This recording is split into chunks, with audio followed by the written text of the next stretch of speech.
And welcome back to White Mountains Today. One of my quickest interviews, Laura Cummings from White Birch Books. The director's like, we don't have a lot of time, we're running late. And we're like, what are you trying to say? I don't get it. But good morning to you, Laura. How are you? Thank you. I'm good. A nice snowy day today. Nice snowy day, perfect for a little book reading. Right. I mean, if you're not out and about enjoying you did all the weather reports there and the snow reports. So if you're not enjoying that, and who wants to shop in this? Unless you need a book. Well, yeah, hello. Sorry. She just wants you to stay home. No, but yes. The bookstore is open today. The bookstore is open, and it's full. Oh my goodness, full to every nook and cranny. Right. It's really funny. I was talking, my mother officially retired with the new year, and she's like, awesome. I feel so guilty just sitting around reading a book. And I was like, are you kidding? You cannot feel guilty about reading a book. No. You are, well, I just see a cartoon, you're installing new software into your mind. So nice. And it is when you find a good book, and I'm in the latest of Stephen King's Finders Keepers. Oh yeah. Not the latest. He actually came out with another collection. Yes. But it's good. He's good. He's very good. If you like Mr. Mercedes, Finders Keepers keeps in that same theme, and of course I won't tell you too much, but yeah. It's worth getting. He's always good. He's always a fast, you get in, you can't put it down. And actually you were helping, sorry to cut you off, but I was in for Christmas. You helped me with a great book that was along the same lines, not Stephen King, but still good. Right. So thank you for your expert help. See, that's what we do. That's what you do. We're experts. I keep thinking I should give everybody a title, but actually it's funny, talking about Stephen King and how his books are so tight and taut, when you just can't stop reading. It makes me think of my giant friend Lisa Gardner over here. And I was just reading a lot of buzz about her, about the research that she does. She does. And she's a local author. Yes, she's wonderful. And she's the nicest person, but obviously she's, she'll sit there and her questions in her head are like, how can you kill someone without leaving a mark? Or, how can this car crash when they can survive? And, she has all these questions, and then she, like you said, does research. She goes to academies and finds out, like, from the police crime scenes and stuff like that. She's done this thing where they invite writers in, and so that their writing could be more appropriate. She gets a lot of help from experts around there, and this one is not out yet. It comes out on February 9th, but because we are special up here, you are very special. We are doing an event with her on Monday, February 8th, the day before the book actually comes out. And we'll be doing it at Horsefeathers, which is kind of a regular annual event. And it is a good book. It's about a young girl, a college girl who was abducted and held for over a year, and you flash back to all of that, which is horrendous. Yes, but it's also in her present state and who she is and how she's different and what she's doing, and she gets involved in another abduction case. Oh my gosh! And her Lisa Gardner's regular character, Dee Dee Warren, is on the case, and she had been seriously injured a couple books ago and kind of on light duty, and now she's kind of supposed to be in a supervisory role, but she gets involved. Of course she does. She's Dee Dee Warren. February 9th at Horsefeathers. They need to reserve a spot, right? No, and it's February 8th. It's Monday. That's okay. And no, it's open. They just come on down. The event starts at 7. A lot of people come and eat earlier, and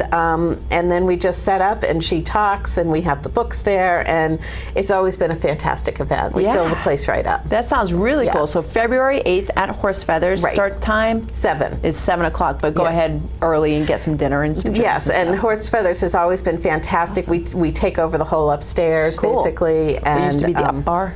Yes, awesome. and so it's a lot of fun. So I have to give her the shout out because she is our local author. It's our first big event of the year. The books are very popular. Yeah, we can't wait to get to it. Okay, so let's jump through the rest now.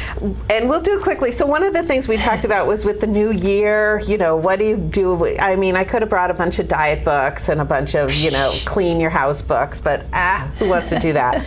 I mean, go ahead and do that. Really I encourage you. But if you're into it, do it. But the one thing that I like to talk about is book groups. Is getting involved with your book group. So this one is our next book group, which meets the 28th. this is a big 3-generational novel set in Texas, which I don't, how did we pick it? Somebody had read it and said it was great, and it's from the times dealing with the Comanches, and then there's another generation dealing with the Mexican border and all that, and then another generation dealing with the oil, and it's great, and it skips around. It's not totally chronological, but they're great stories, and it says one word: stunning. It really is. I'm in the middle of it right now, and I'm listening to it, and it's very good. But the few people who've read it already are just like, this is an amazing book, and not a typical one for us. It's very masculine, if you will, and it's just really good. Well, very cool. So. The fun of a book group is to read a good book, and I'll point out this one, The Crossing Places. This was our mystery book club, and we just discussed it this week, and it was so funny because we all loved it. And this is a forensic anthropologist, and they find bones out on the salt marsh, and she's not in the police, but she gets pulled in, and a great character. There's like 7 books in this series. This is the first one, and we all, sometimes when you all love a book, there's not that much to talk about. It's like, well, I loved it more than you. Starts a fight. Right, but it's a great way to find a new author and read something that you maybe weren't going to. All right. So what else?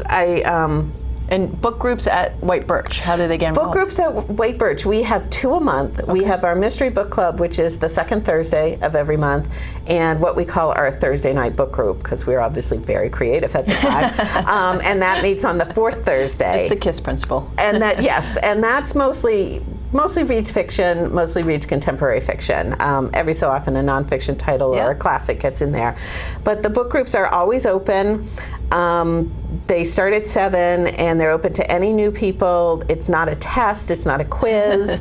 You don't have to have a degree. It's you come and you talk. I liked it. I didn't like it. This is what I liked. This is what I didn't. Maybe gain some insight from Right. And a lot of times if you really didn't like a book, you hear people who do, and you're like, oh, well, I guess I do appreciate that. Or maybe I'll give it a second thought, or things like that. So it's really, it's a fun group. Of course, it's all women. We'd love some men to come, but, but I don't know why, but I think it's typical. But these are some really neat ladies, and they're smart, and they come from all these different backgrounds. You should do like a dating book club. Oh, maybe you shouldn't. That would be a mess. That would be a mess. Never mind. Forget I said that. And our book groups have been going on. We were trying to figure out, but probably close to 15 years. Wow. And people come and go and everything like that. But a lot of times it's a great way if you're new to town or something to meet people. And well, that's a great idea. Things like that. All right. Do you want to pick out a couple other? What else will I do? It's early morning, but I do have to give a shout out to our buddy Chris Bojalian here. He's a Vermont author. He's been one of our store favorites for years. Lots of times writes about New England. Recently has written some historical fiction, and this one is a step outside. It's almost closer to a thriller. Again, it's early morning, family show, sorry. But there's a rowdy party, and somebody gets killed, and it's a look into sex trafficking and things like that. Sorry, but it's Chris Bojalian, which is not normally his way. That's not normally his book, but Jane read this at the bookstore. She said it's fantastic, and she zipped right through it. I mean, he brings the deeper level of it. Compulsively readable. Right. So it's not titillating or things like that. It's bringing to the deeper level of the fate of women and things like that. All right. All right, let's pick. You want to pick one more? Or do you want to do a quick Oh my synopsis? gosh. Okay, so I do have new coloring books. I'm not going to hold those up, but if you got your coloring books for Christmas and you've colored them all and you're relaxed and you're zen, there are more. There are new ones coming out all the time. Yeah, the bird one you had, I don't know if you brought the bird one, but no, but I did bring this beautiful black one. You're like, I'm not going to hold it up, but yes, okay, I'm going to hold it. I'll check. You keep talking about that. I'm going to check it out. What am I going to get for my last book? Here, I will get this one. This is another pretty mushrooms. The James Rollins is one of my favorites. I use him like a palate cleanser between like deeper books, and he's a great thriller. It's a mix of history, science, and kind of military or something. And this one is a DNA question, finding old DNA and bad people, bad governments or whatever, trying to use the old DNA to enhance their fighting people. And of course, it kind of messes with the natural order of things, and so Sigma Force has to get in there and save the day. Now, is this adult or is it? It's adult, but a lot of younger boys like it because it's really straight action. And his research at the end, he always has a section of what's real and what's not real, and it's very scary to read what's real because of where like. The research has gone and things like that. So he's a fun read, and any of his books are great, but this is his newest. Okay, good.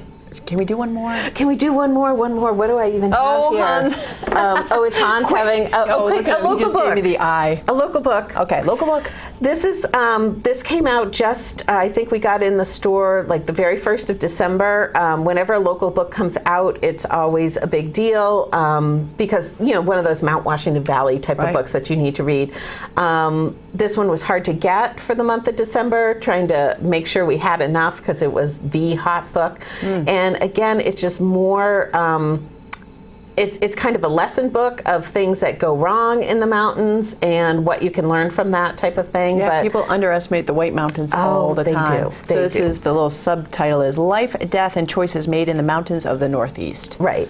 And so it's a great read. It's kind of maybe a newer, broader, not without peril and everything like that, but it's always a great reminder. I don't think we've heard any stories this winter, and I hope we don't.